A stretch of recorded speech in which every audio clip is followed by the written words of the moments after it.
ibobomba yung katedral kung hindi siya negotiate doon sa police. So nakita naman po ito, na-report ito sa TV, no?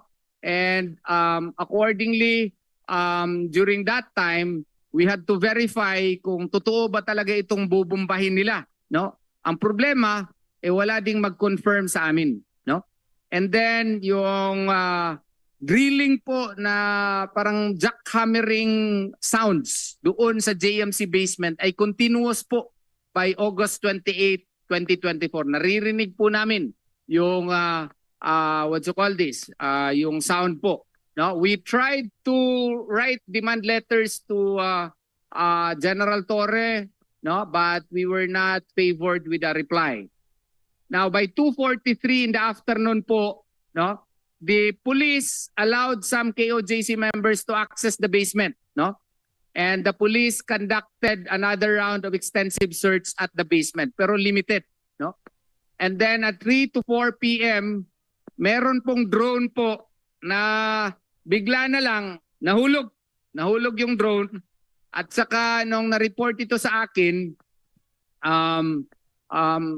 tiningnan ko po, binigay yung custody sa akin, and my police na who tried to claim it, but I told him, you have no proof as to who is the owner. Break Yes, sir. muna. 2:43 p.m. August 28, 2024.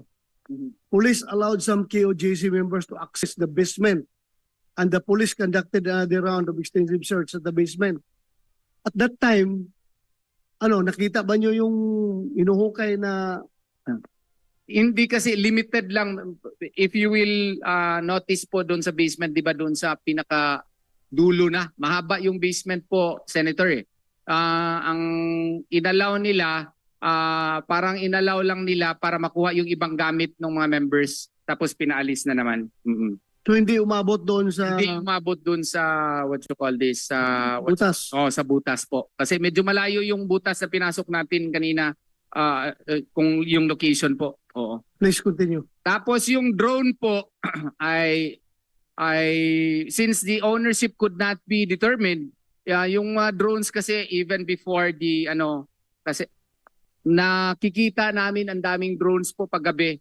Even at times yung ibang drone masyado nang malapit po sa amin, no? I knew na casing operations nila yon. At nung August 28 may nahulog talaga. So I had to invoke Article 719 of the Civil Code. I turned over the drone to the city government of Davao.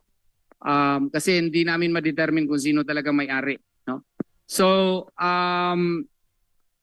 during this day, unlimited search po ang ginawa. May mag-search na naman doon sa Bible School.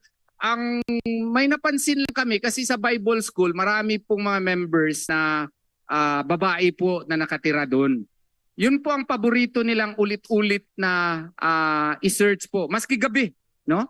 Maski gabi, alas 10 na timing na yung ibang mga members na gusto nang magpahinga, nagpupunta po sa banyo, naliligo, no? Ito po ang aming problema dito kasi itong kanilang search, pinabalik-balikan nila, ang pinakapaborito nilang balikan, yung Bible School, no? Na marami pong mga babae po na mga members.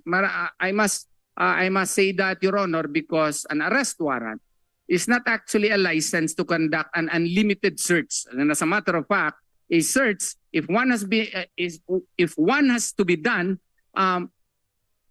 there must be an arrest that must precede the search. And the search is limited only within the immediate surroundings. It is not allowed, the police is not allowed to make omnibus search, random searches, and very extensive and intrusive search. Kaya nga dito, during this time, unlimited po yung search. And then, may pinasok na parang engine power cutter, no? And ang problema lang kasi, the manner by which this is done is through medyo sneaky. Kasi tinatago nila sa garbage bags, no? Etc. Yan po yung drone po na nahulog, Senator. I don't know what happened to it, but one news item by the PNP declared that the city government of Davao already returned that to the PNP. No? Next slide, please. So, alas 12 ng madaling umaga noong August 29, marami na naman kasi ang nangyayari kasi yung ibang police officers, no, may relyebo ata or pero hindi namin makikita kung nire-relyebo ba talaga o ano, no? And mayroong instance dito na meron na naman silang pinapasok na mga tao, 3 na wear lang ng civilian uniform tsaka naka-mask and ayaw magpresenta ng valid ID, no? And pilit na pumasok po dun sa compound. Ang concern kasi ng mga members, baka may mga third parties who will take advantage of the situation, no? And then meron sila ito high-tech ito proton elic LB8. We were told na this is a highly sensitive metal detector, no? And accordingly, they use this in their operations inside the cathedral. And then at 2 a.m., they again barricaded gate 18, yung second gate po na pinuntahan nyo last, no? Prior to the time when you went again to the JMC basement. And then yung may scanner po, binarricade nila yun. And then they again search for a heartbeat na naman just outside the cathedral, no? And then 2:43 ay pinasok sila, nagkaroon na naman ito ng commotion every time ay ipapasok sila, no? They brought in 3 bags and 1 big bags, no? Na ayaw nila ipa-check. And then may smuggled na naman sila na large blue box, hindi namin alam kung ano yung nandun sa loob. And they refused to have it subjected to scanning, no? And itong mga items na ito pinapasok po nila sa cathedral. Next slide, please. And then August 29, 3 a.m., marami na namang pulis ang dumating. Siguro sa count po namin, no? Mga 5,000 na ata, no? And ganun sila kadami. Pwede kaming magkamali pero yung counting namin parang ang dami talaga nila during that time, no? And then meron silang pinupuslit na naman na mga objects na akala ng mga miyembro ay mga armas, no? And aside sa dala nilang armas, may pinupuslit pa sila na kung ano-ano. And then ito rin ang nakakasama kasi yung number ko po ginagamit po na mag-text blast ng mga false information. Tapos ang nag-text daw kay ako, Attorney Torion, na dapat daw hindi daw magpadala sa politika, dapat daw mag-surrender na daw si Pastor Apollo Sikibuloy, no? At gamit na number po ay akin, no? Sana naman makarma itong mga tao na ito in the future, no? Babaliktad yung sitwasyon. 4:50 a.m., August 29, 2024, police forces were once again seen entering the KOJC compound. Iba na naman ito, no? And then nag-continue sila, maririnig mo yung siguro may additional pay yung mga tao doon na nag-drilling operations kasi maski madaling araw continue pa rin sila. Our lawyers tried to enter and verify pero ayaw talaga kaming payagan. And then itong proton elic na equipment po ginamit nila doon sa iba't ibang parte po ng compound at saka sa eskwelahan po namin. Itong kanilang proton elic na equipment. Next slide please. And then by 6 a.m., eto, ginamit na naman yung LRAD nila, no? At kung ano-ano yung mga announcement na pinapa-on po nila. And then additional police forces again were seen entering the compound of KOJC, evidencing really the excessive number that they are using inside KOJC compound. Next slide, please.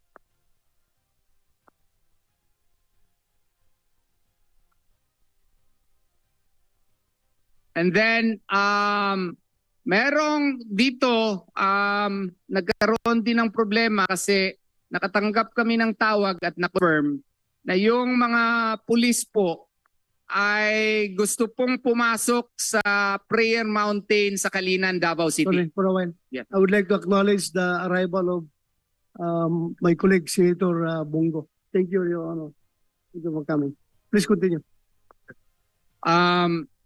Dito po, may mga pulis po na nag-attempt na nag-enter doon sa Prayer Mountain po sa Kalinan, which is a good 50 kilometers away from Buhangin. Kaya nga po, nagtataka kami kung sigurado sila na yung heartbeat ay nasa KOJC compound, bakit sila nakarating na naman sa Prayer Mountain at nag-attempt na pumasok, no? And then 9 o'clock in the morning, lumalakas yung drilling operation sounds doon po sa JMC basement, and hindi pa rin kami pinapayagan na magkaroon ng access po nito maski nagtatry po yung mga lawyers namin. Next slide please. 10:44 a.m. naririnig pa rin namin yung mga drilling operations, and then at one time chine-check nila maski yung aming mga what you call this, yung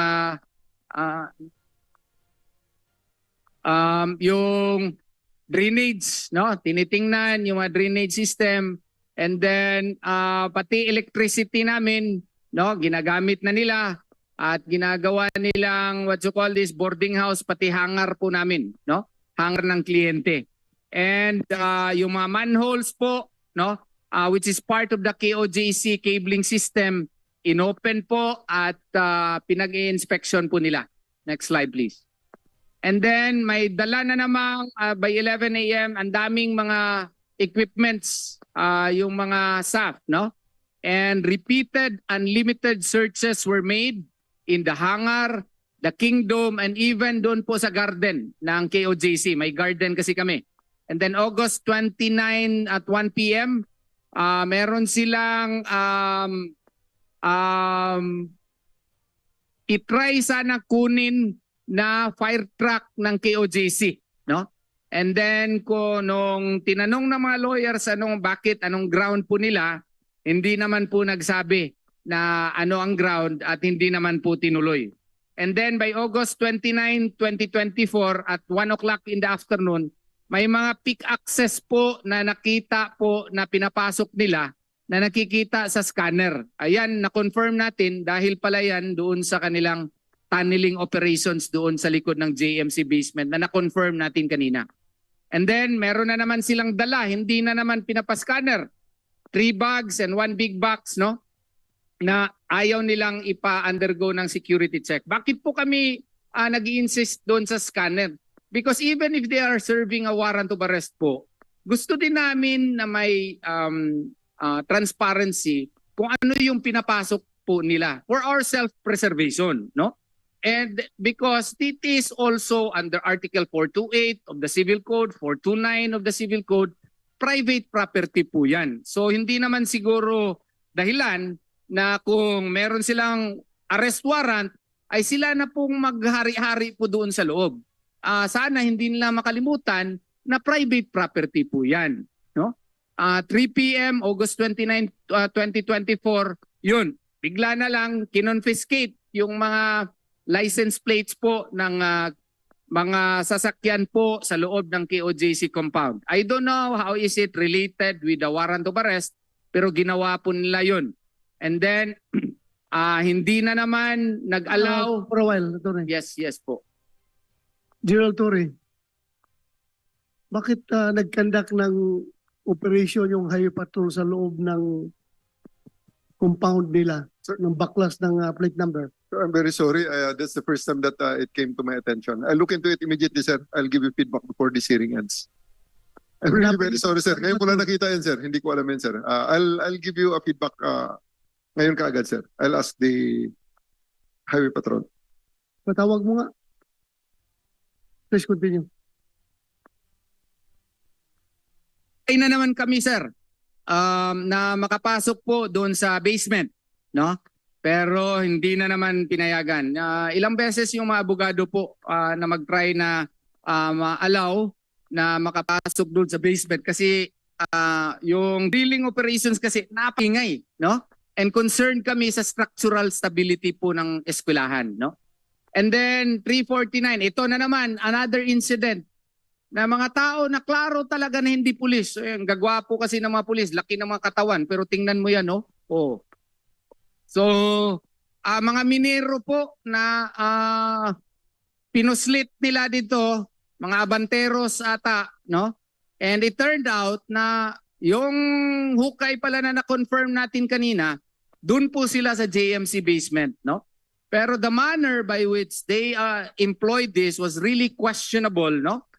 Because this is really deceit as well as fraudulent because they are not even members of the police, and while under the rules of court they may be able to summon other persons to help them in the assistance of in the implementation of a warrant of arrest, but these men were not actually utilized to assist the service of the warrant of arrest. They were used to conduct mining activities in the JMC compound, no? And nakatago yung mga mukha kasi may confirmation kami sa isa or dalawa na mga ano pero we are still conducting further research sa kanila pong identities, no? Next slide please. And then at around 4 o'clock on August 29, another set na naman, no?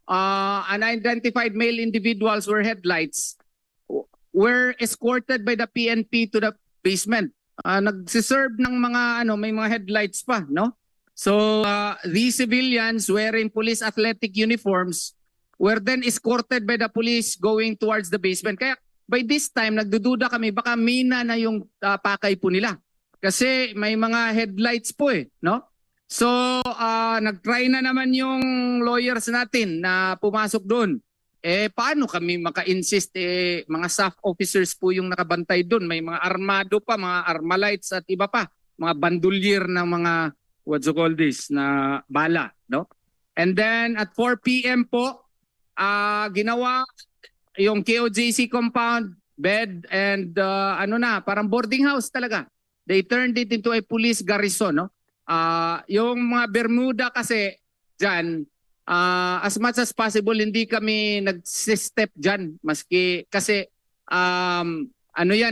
para hindi prevent yung growth ng mga Bermuda, pero sila ginawa po nilang bahayan, no? And then dito po I'm fed up already because I have always requested my lawyers, try nyo nga na magpasok doon. At one time ako din, no? So I challenge the media to seek clearance of the PNP, no? Para makakuha kami ng clearance, makapasok doon sa drilling activities, no? Nung papasok na sana ako, ayun, formation po sa harap ng anong tawag nito ng JMC compound. Hindi na lang po ako try na to break into the what you call this, kay baka mapreso pa ako at sasabihin it's a charge ako ng PD 1829, obstruction of justice. Yan kasi ang kanilang parang mantra dyan. O kakasuhan kita, obstruction of justice. And then 5 PM August 29, 2024, unlimited search na naman, pero yung heartbeat sa JMC building na naman, hindi na naman sa cathedral, no? And then meron silang life and motion detector na ang brand name Novaski, no? I don't know sa abroad dito galing itong equipment na ito. And then break muna Torre. Yes. General Torre, yung mga ginagamit ninyo na mga equipo, saan galing yan? The life and motion detector, sir, is from the Bureau of Fire Protection, from their search and rescue of collapsed structures, and the other two is from the MMDA, the more updated one. Also used in the collapsed structures, sir, like they're using it also in Turkey. So that's in replacement to the tracking dogs. So kung may taong na nabagsakan ng building halimbawa, sir, they just place it on top. They know if they're still alive. They are not Alive people. PNP property. One is from BNP. Borrowed from other Yes, sir. agency. Yes. Hindi galing sa Amerikano. Sir? Hindi galing sa Amerikano yan. Saan, sir? Hindi galing sa Amerikano? Amerikano yan. Hindi, sir. That's gamit.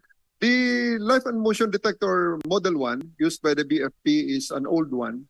It costs 2 million pesos in accordance to the PAR, and the updated one, LM3, used by the MMDA, reportedly cost 9 million each. Okay, Thank thank you. Yung Please Proton continue. Elic, Your Honor, yung Proton Elic, saan kaya? Yung Proton Elic, saan galing? We use the ground penetrating radars loaned from. There were 3 ground penetrating radars loaned from private companies, but the latest one, ground penetrating radar that gave us the latest image, is from the DNR. Sir. DNR. Yes, sir. Tapos yung iba, private company. Private company. So, We borrowed meron those. kayong 3. 4, sir. 4. Yes, sir. Please continue.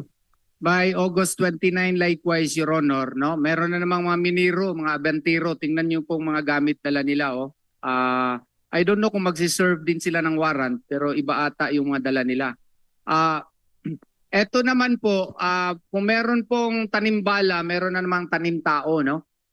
Ito, minor ito, no? Kasi we really raised this concern kasi ang takot namin doon sa ginagawa nilang tunnel, baka bigla magsasabi sa, oy, may nakita kaming minor person po dito. So, nakita namin yan, may video yan, minor, dinamitan ng pulis.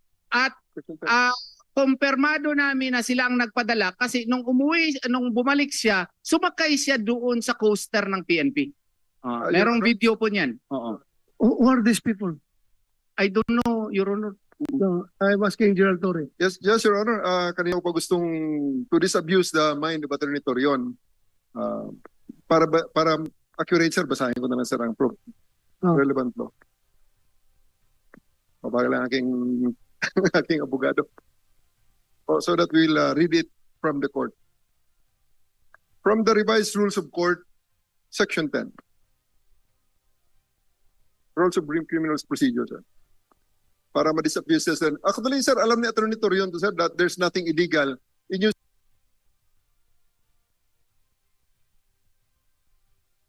using the civilians, because we will confirm those are civilians that we. So you included. confirm they are Yes, sir. civilians? Yes, sir. And we did that. They are not policemen? They are not policemen, sir, because But they why are are the you experts. authorizing them to wear police uniform? Just to. Okay, sir. Sir, Sige, sige. ladies and gentlemen. Listen. Sige, go ahead. Section 10, Rules of Court, Rule 113. Ang Section 11 nito, yung palaging alam na natin na palaging inuulit-ulit natin ni Torion. Right of the officer to break into building or enclosure. Back one up, Section 10. Officer may summon assistance. An officer making a lawful arrest may orally summon as many persons as he deems necessary to assist him in effecting the arrest. Every person so summoned by an officer shall assist him in effecting the arrest when he can render such assistance without detriment to himself. Allowed by court, allowed by rule, sir. Why are they using the uniform? At that time, I gave them the authorization. That's an exemption in Rule 179, in Section 179 of the Revised Penal Code, because that is to ease their entry para matapos na lang, sir. Kasi mga-aresto naman kami, sir.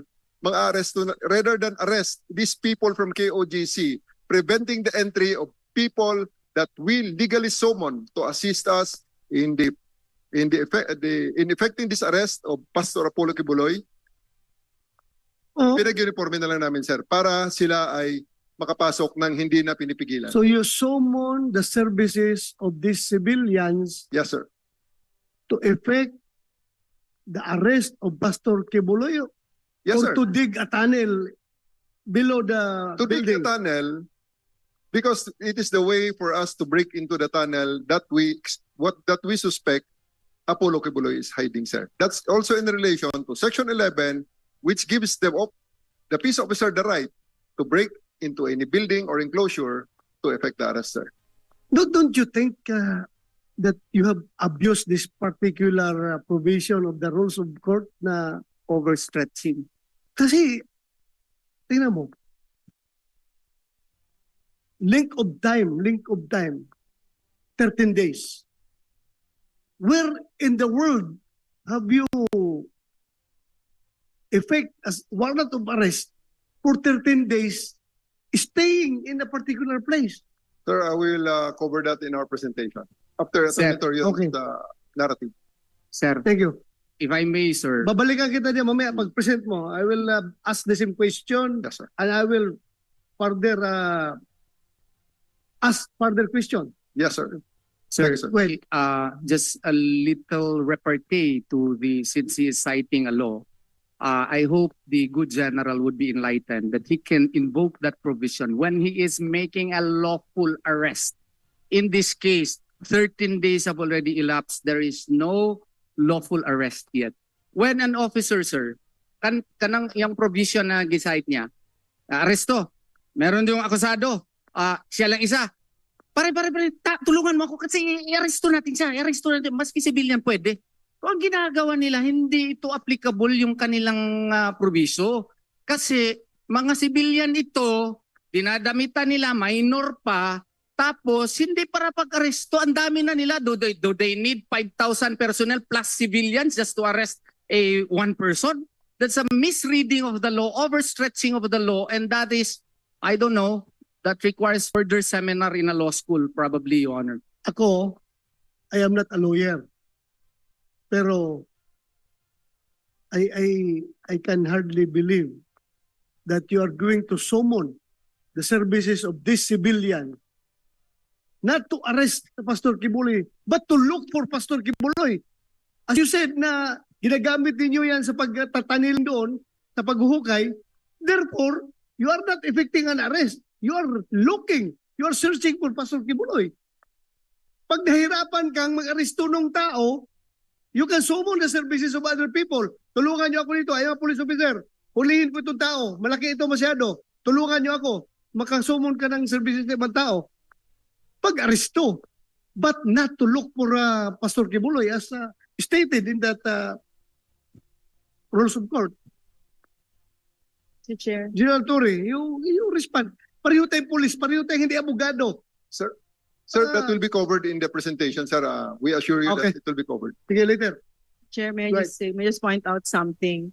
That even though it has gone through ridiculous lengths, you look at the face of General Torre, and what you will see is the face of someone who doesn't care. His interpretation right now is the only thing that matters. Siya ang batas. And that was how we have experienced him all these days. Yung capricho, yung whims, yung very tyrannical, ako ang batas. Kahit nakaharap mo na yung mga senador, nagbe-behave ka lang dyan, no? But in reality, Please address your Mr. statement Chair. to the chairman. Mr. Chair. Huwag mong direkta sa kanya. yes, Mr. Chair, Yes. sorry. Yes. So ganun lang yan, Mr. That's all I want to say, really, that it's very, even though it has gone through ridiculous lengths, no? For him, if he what he believes and what we've experienced, no, is that his interpretation is the one that matters, and it will be the one that will get followed. Wala nang rule of law. Lahat iikot